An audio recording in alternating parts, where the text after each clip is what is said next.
A full childhood of Shigaraki, the crustiest villain in My Hero Academia, and the successor to All for One. And if you only watch the anime and would rather wait like 1 or 2 years to find out this information, then please exit this video, but check out some of my other spoiler-free content. Oh, and also don't forget to subscribe. So Shigaraki is the grandson of Nana Shimura, who was a powerful hero and master to a certain symbol of peace. His actual legal name is Tenko Shimura, and as a child he lived with his parents, his sister, and his grandparents, though obviously his grandparents on the other side of his family. Now this household was somewhat dysfunctional, given that Shigaraki's father had an intense hatred for heroes. This hatred was born out of the fact that his mother, Nana Shimura, had died whilst fighting All for One when he was just a young boy. But despite his father's ideology, young Tenko had a fascination with heroes and held dreams of becoming one. In fact, he even went as far as to say that his father's rules regarding heroes denied him everything that he was. Those are the words of someone who really wants to be a hero. This fascination led to Shigaraki being frequently beaten,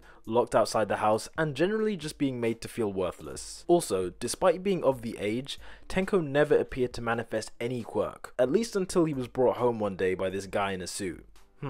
After this, Tenko's sister discovered a picture revealing that their grandmother was a hero, something which made Shigaraki incredibly happy. But when their father discovered that someone had tampered with the picture, Shigaraki's sister essentially just framed him. I mean, I guess that's what siblings do all the time. You don't want to get in trouble, so you kind of just say your sibling did it. But in this case, that was definitely the wrong move to make, as the subsequent beating that Tenko received was so severe that it really kind of got the ball rolling regarding his quirk activating. So whilst he was recovering from this beating from his dad, he innocently hugged his pet dog, and then out of nowhere the dog's body just like decays into a bloody mess all over the floor. So naturally this would be quite confusing for a young child to witness. Then, just as Tenko is kind of coming to grips with what had just happened, his sister comes outside to apologize for framing him, only to see the dead dog on the floor. And in his confusion, Tenko grabs onto his sister, only for her to burst into a million pieces. He then puts his hands on the ground instead, but this makes it even worse as the ground itself begins to quake, killing off anyone who dares to step outside. This happened repeatedly over and over again to his mother, his grandparents,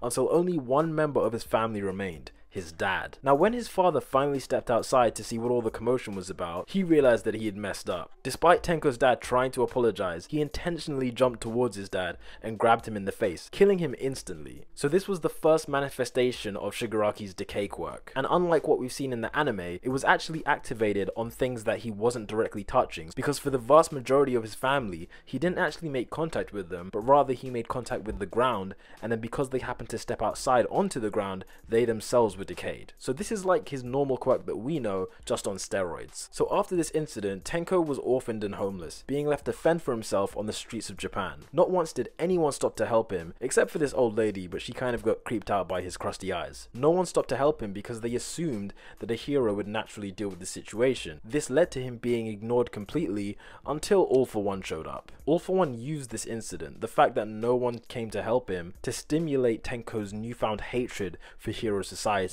Tenko was then given the disembodied hands of his family members to manipulate him into never forgetting the negative emotions he felt at that moment when he killed them. All for One then gave him a home with the intention that he would one day take over the League of Villains and become the symbol of fear, renaming the boy from Tenko Shimura to Tomura Shigaraki. Now the name Tomura in this context essentially means to signify the sadness that comes with death. And the last name Shigaraki, this is actually quite interesting, it is the last name of All for One himself. So we finally have some personal details about All for One. Also, I forgot to mention, when Shigaraki was fending for himself on the streets, there were these two guys who were basically being complete dicks to him. And once All for One found him, he basically convinced Shigaraki to let go and just go back and kill them, which is what I call excellent parenting. Remember, he's still a young kid, he's like 5 or 6 if I remember correctly. And there you have it. That was Shigaraki's entire childhood that we